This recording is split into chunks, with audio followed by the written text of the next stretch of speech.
ليس البر أن تولوا وجوهكم قبل المشرق والمغرب ولكن البر من آمن بالله واليوم الآخر والملائكة والكتاب والنبيين وآتى المال على حبه ذوي القربى واليتامى والمساكين وابن السبيل والسائلين وفي الرقاب وأقام الصلاة وآتى الزكاة والموفون بعهدهم إذا عاهدوا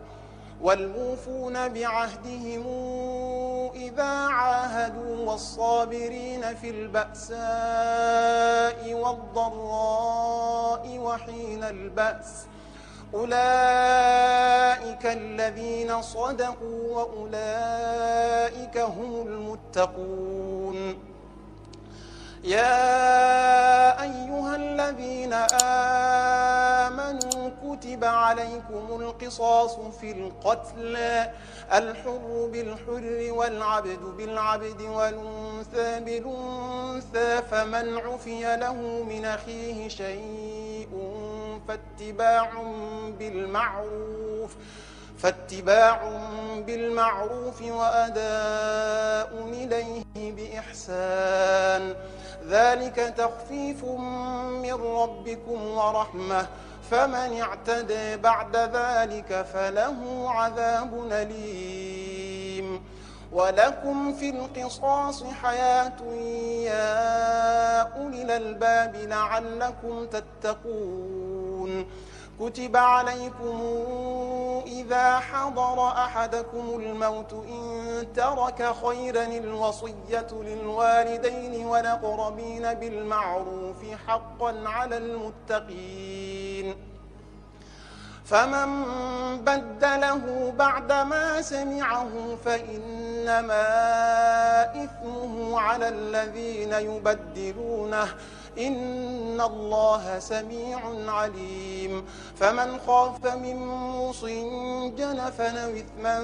فأصلح بينهم فلا إثم عليه إن الله غفور رحيم يا أيها الذين آمنوا كتب عليكم الصيام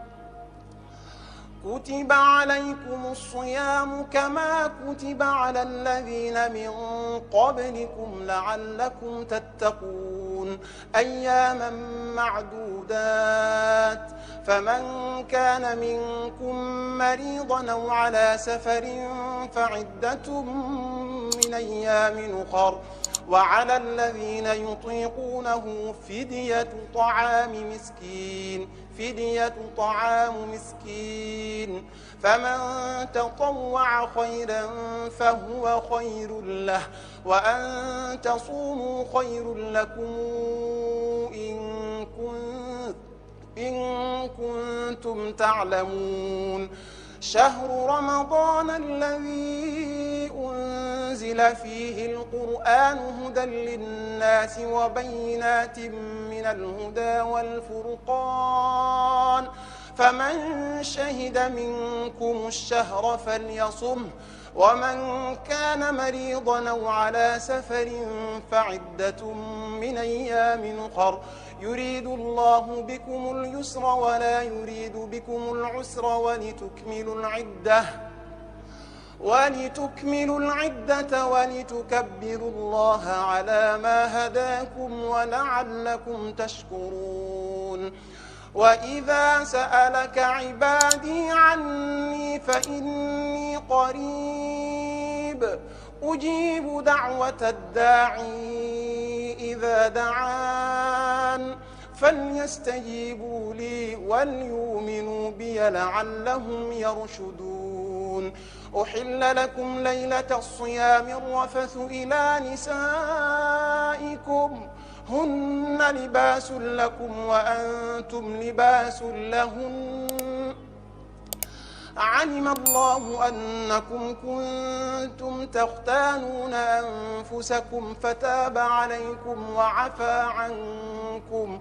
فلا نباشروهن وابتغوا ما كتب الله لكم وكلوا واشربوا حتى يتبين لكم الخيط الأبيض من الخيط الأسود من الفجر ثم أتموا الصيام إلى الليل ولا تباشروهن وأنتم عاكفون في المساجد تلك حدود الله فلا تقربوها كذلك يبين الله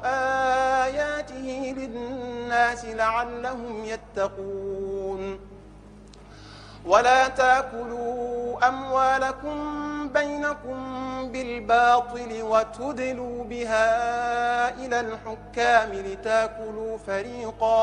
لتأكلوا فريقا